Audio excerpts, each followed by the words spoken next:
do 8º dia da gratidão. Como agradecer pela comida e pela bebida do jeito certo. Olá a todos! Bom dia e bem-vindo! Como agradecer pela comida e pela bebida do jeito certo. Quando a gente pensa em relação à comida e à bebida, os antigos eles tinham esse hábito de agradecer pelo que eles comiam e bebiam, né? Antes deles se alimentarem, fazer uma oração. Mas nos dias modernos são poucas as casas, as famílias que fazem esse hábito, né? Para as pessoas, né? Em geral. Mas hoje é o 8º dia do ciclo da gratidão e hoje a gente vai conversar sobre como agradecer pela comida e bebida do jeito correto, do jeito certo, porque simplesmente você chegar à sua mesa e dizer, né, obrigado pelos alimentos, ter um sentimento por aquela gratidão ali, não ser tão mecânica como poderia ser, né, como as pessoas às vezes podem fazer, ou quando os pais ensinam para os filhos que são pequenos, as crianças ainda não conseguem entender a profundidade do que é agradecer pela comida e pela bebida.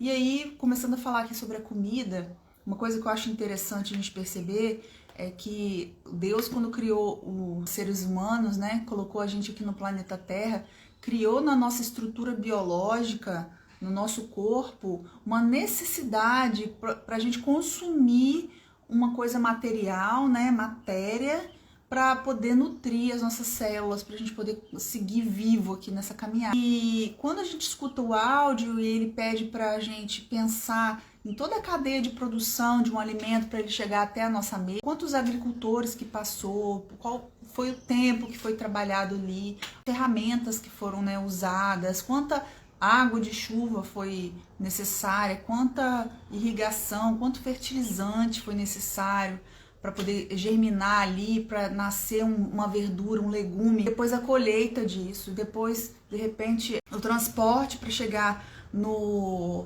supermercado, e depois você tem que fazer o pedido desse alimento que vai chegar ou no restaurante ou no supermercado para sua casa para você se alimentar.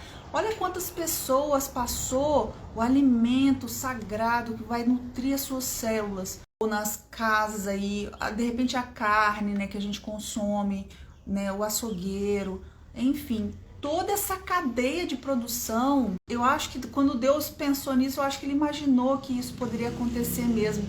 Mas para pensar, de repente, é para a gente poder valorizar o trabalho das outras pessoas também, né? Então, o nosso alimento também é trabalho do outro, tem a mão dos outros. Olha só como é que nós somos seres sociais, precisamos do outro a todo instante, né? E se não fosse o alimento, né? Quantas vezes a gente já passou uma fome? A gente não sabe o que é passar fome, na verdade, né? Eu tenho um amigo que foi pra África e viu realmente as pessoas passando muito fome. Se bem que eu não posso falar só de África, né? Porque a gente tem vários rincões, vários cantões aí do Brasil que tem pessoas passando muita fome. No mundo, na verdade. Só que a gente caiu numa cilada de... Eu não sei quem foi que inventou essa mentira dizendo que não existe alimento suficiente no mundo. Gente, o mundo é abundante, o mundo tem muita comida, mas muita comida. Se você não tá vendo a comida, se tem gente passando fome no mundo, existe uma má distribuição desse alimento, existe uma ingratidão pelo que se tem de comer.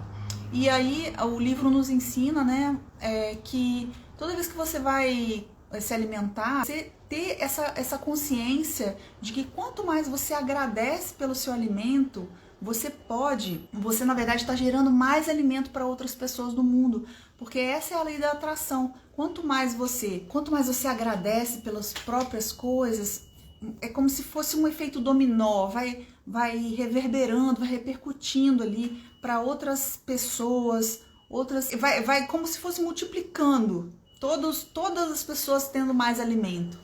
Então, a gente precisa, é aquela coisa, né, aquela velha história, não adianta a gente querer mudar o mundo sem querer mudar a gente.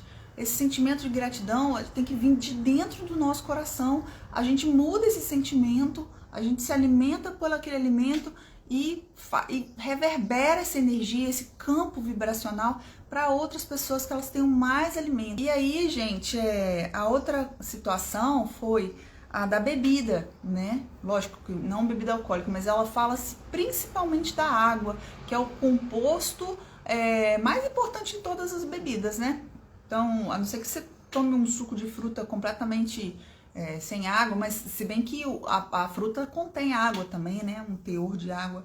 Mas aí ela fala que a gente precisa abençoar a nossa água. Toda vez que a gente vai beber água, eu tô aqui com a minha aguinha solarizada. Toda vez que a gente vai beber a água, a gente agradecer do fundo do coração por essa água que é sagrada, essa água que vai levar o nutriente daquele alimento para dentro da célula.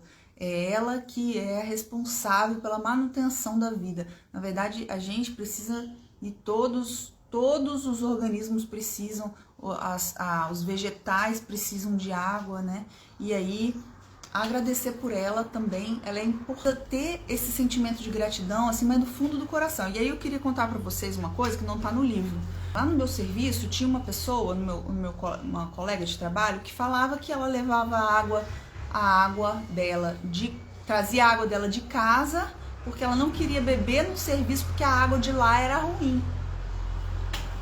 E aí, eu te pergunto, gente, olha o que ela tá falando pra água, ela tá amaldiçoando aquela água, ela tá falando que aquela água do serviço é ruim.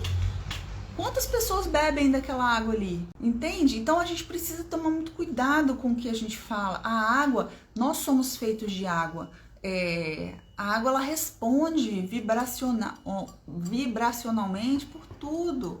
Então a água, ela é bendita, ela é maravilhosa. Se você tem uma técnica também que eu posso ensinar para vocês agora, que é o seguinte: você coloca um copo d'água antes de você dormir na beira da sua cama, você faz uma prece direita em cima do copo, não sei se você vai conseguir ver aí, põe a mão direita em cima do copo, a mão esquerda para cima, faz uma prece de canalização, a gente consegue captar todas as energias boas e magnetizar essa água, para ela ficar totalmente benfazeja, para ela trazer para você toda a bênção possível. E lembrar também que essa água, né, a gente tem a oportunidade de ter água encanada dentro de casa. Muitas pessoas não têm água encanada dentro de casa, né? Muitas pessoas não têm esse sistema que a gente tem, que a gente usa no chuveiro para tomar um banho maravilhoso, que a gente pode lavar as nossas louças, que a gente pode usar na higiene, né, das coisas, lavar as nossas roupas. Então, imagina que maravilha, né? Então a gente tem a nossa água que a gente se hidrata, que é um alimento também, ela é um alimento espiritual também, a água, porque ela magnetiza toda essa energia, e ainda por cima ela tem, que faz esse fornecimento, aí são as pessoas, né, e os efeitos da natureza, como a água da chuva. Uma pausa aqui, eu não sei se vocês pegaram o que eu falei no final aqui, mas meninos, muita gratidão pela audiência de vocês. A gente vai terminar, já até passamos um pouquinho. Agradeço do fundo do coração. E o exercício é você imaginar que você tem um pó mágico e salpicar na sua água e dizer gratidão. Gente, essa coisa do salpicar que ela ensina no livro, eu acho que é muito legal, sabe por quê? A gente às vezes esquece do que tem que, de como que tem que agradecer. E quando você faz um gesto, por exemplo, de escrever, igual ela pede para escrever todos os dias do que você é grato, todas as vezes que você faz uma ação assim, te ajuda a lembrar, te ajuda a colocar no seu inconsciente. Depois você não precisa fazer isso, né? Depois você não precisa fazer isso. Muita gratidão, paz, com Deus, e até amanhã.